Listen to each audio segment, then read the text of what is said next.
On a tous appris à l'école les frontières, ces pointillés qui sont sur les cartes géographiques, sur les globes terrestres.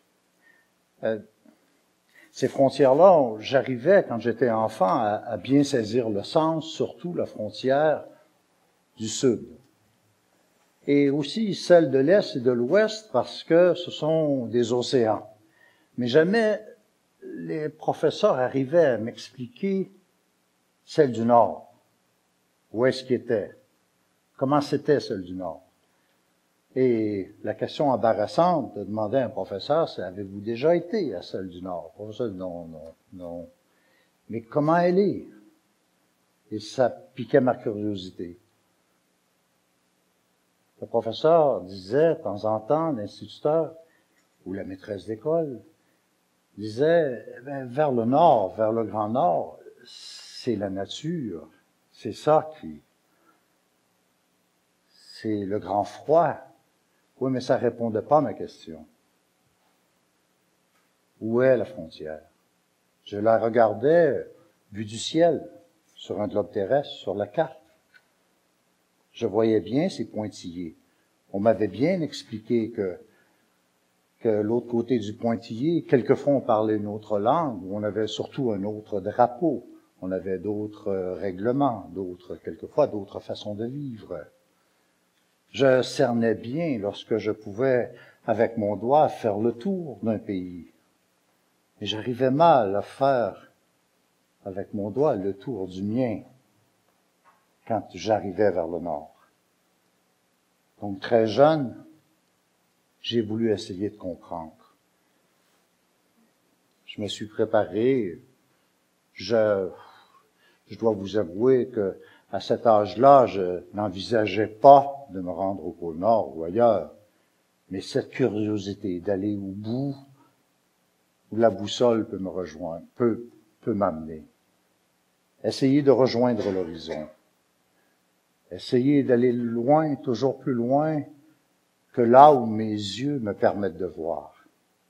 Même si je grimpais sur des rochers, même si je grimpais dans les arbres, je me disais toujours, mais qu'est-ce qu'il y a encore plus loin?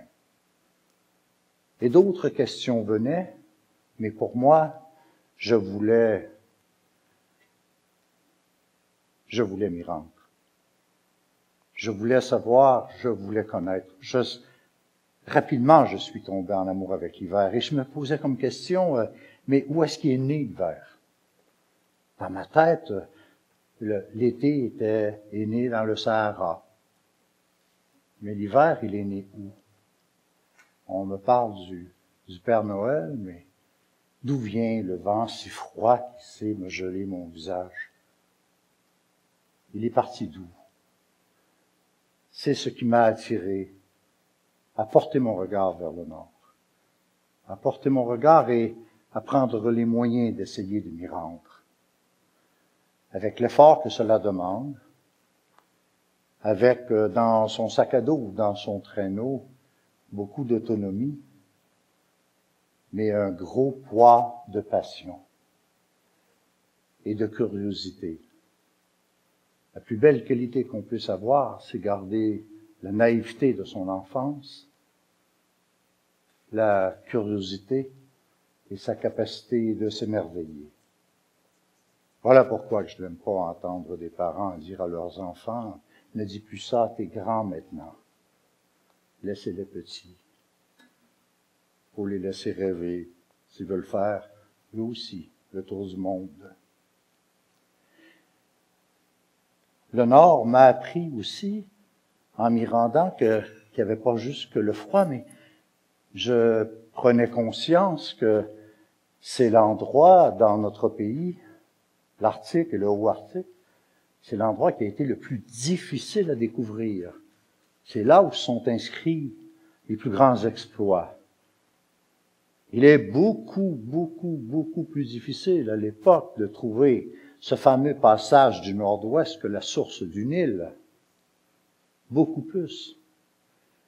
Cela a coûté des vies à des milliers d'explorateurs à l'époque.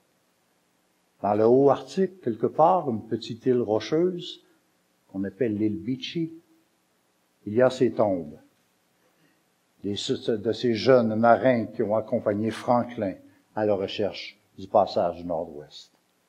On a essayé pendant 100 ans. Lorsque Franklin n'est jamais revenu, sa dame, à Londres, riche de surcroît, ne croyait pas que son mari pouvait être mort au milieu de nulle part, au milieu des glaces au bout du monde. Elle a donc commandité 20 expéditions de recherche à faire construire des bateaux. On essayait même de trouver ceux qui se sont perdus. Et ceux qui cherchaient ceux qui sont perdus, certains d'entre eux ne revenaient pas. Ces pages d'histoire m'ont amené aussi à savoir que la frontière du Nord n'apportait pas simplement que des notions de géographie, mais celles d'histoire. Et faisait réveiller en moi ce que nous avons tous d'ailleurs, cette graine de l'aventure, de vouloir connaître de ce qu'on ne sait pas. C'est le propre de l'intelligence, de vouloir aller là où l'on croit que peu de gens sont allés. Cet ADN d'aventure, elle est en chacun d'entre nous. Ces tempêtes, on en a besoin. Elles nous bousculent. Elles nous ramènent à la réalité. Elle nous rend humbles. Et on le voit avec ce qui se passe actuellement. Elle nous rend humbles. Elle nous amène à concevoir notre planète autrement. De temps en temps, une bonne tempête nous dit « vous êtes petits ».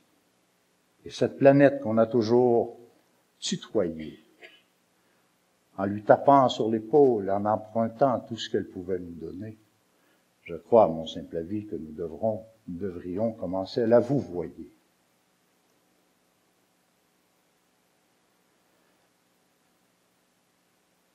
Cette approche de la nature, cette puissance, m'a appris beaucoup de choses.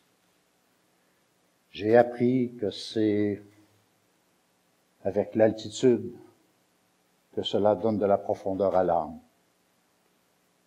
J'ai appris que le froid qui m'entourait me rendait humble, mais aussi plus fort, ayant confiance à mon expérience et à aimer la vie. J'ai, pour cela, regardé vers le nord. Et il n'y avait pas que de la glace. Il y avait eux aussi. Eux qui m'ont tellement enseigné sur l'art de s'adapter. Eux qui vivent dans ce pays de glace, de froid, et qui savent sourire dans la plus forte des tempêtes, eux qui m'ont tant enseigné, à qui je porte un grand respect, mais qui aujourd'hui, plusieurs d'entre eux, vivent dans un climat social assez terrible. Ils ont eux aussi, à leur façon, sculpté leur environnement. Eux aussi. Eux, ils ont su apprendre de la banquise, écouter la force et le vent de la banquise. Ce fut, pour plusieurs d'entre eux, leur plus grande école. Les températures changent. Ce type, ce monsieur que vous voyez, il y a peu d'années, il n'avait jamais entendu le tonnerre. Jamais. Ce n'était jamais assez chaud et assez humide pour que les orages se forment. J'essaie quelquefois de m'imaginer cet homme devant chez lui, au bord de la baie, entendre le tonnerre. D'ailleurs, c'est anecdotique, mais ils nous disent souvent, vous, dans le sud, vous avez des montres. Nous, on a le temps.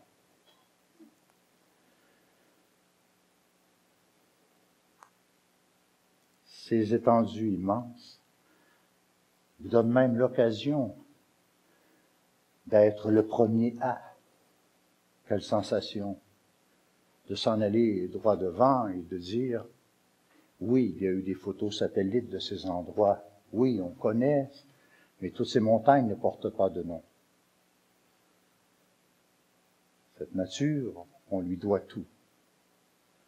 Elle est puissante et je l'aime. J'ai appris à aimer l'hiver et on est devenus de grands copains. L'hiver n'a jamais voulu faire de mal à quiconque. Il sait simplement nous dire de faire attention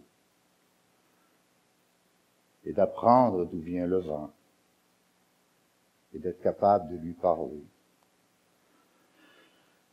Cette nature, elle m'a toujours entouré. Elle m'a appris tant de choses. Elle réveille en moi à tous les jours cette envie de vouloir partir, de vouloir la retrouver, d'aller rencontrer encore sa puissance,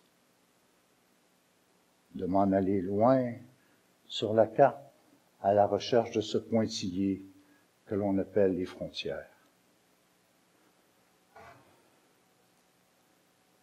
Voici le meilleur douanier du Grand Nord. Il ne laisse pas passer n'importe qui. C'est curieux, mais l'ours est devenu un symbole pour nous tous. Et pourtant, je suppose que très très peu d'entre nous ont vu l'ours. L'ours ne collabore pas à notre économie.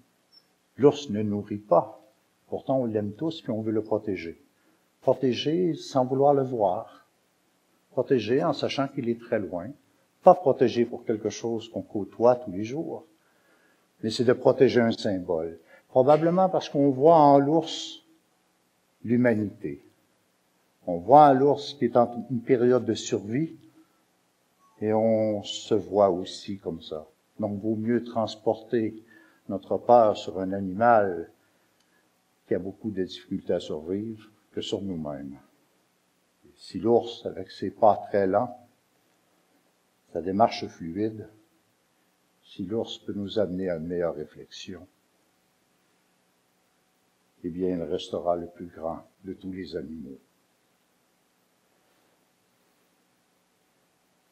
On est toujours seul, même si on part à plusieurs. On est toujours seul lorsque on agit dans notre communauté. On est seul dans ses pensées, dans ses rêves. C'est bien d'essayer de savoir ce que l'autre veut aussi, de mettre ça ensemble pour mettre une énergie commune. Mais cette passion, ce rêve, ces idées, elles naissent en vous seul, pas dans deux personnes à la fois. J'ai aimé beaucoup et j'aime encore me rendre là où le professeur n'a jamais su m'expliquer où étaient ces frontières vers le nord. Mais aujourd'hui, je suis persuadé que si on se penchait tous ensemble, partout sur la planète, pour prendre le nord qui est écrit par terre et l'amener au cœur, nous aurions sûrement un monde meilleur. Merci.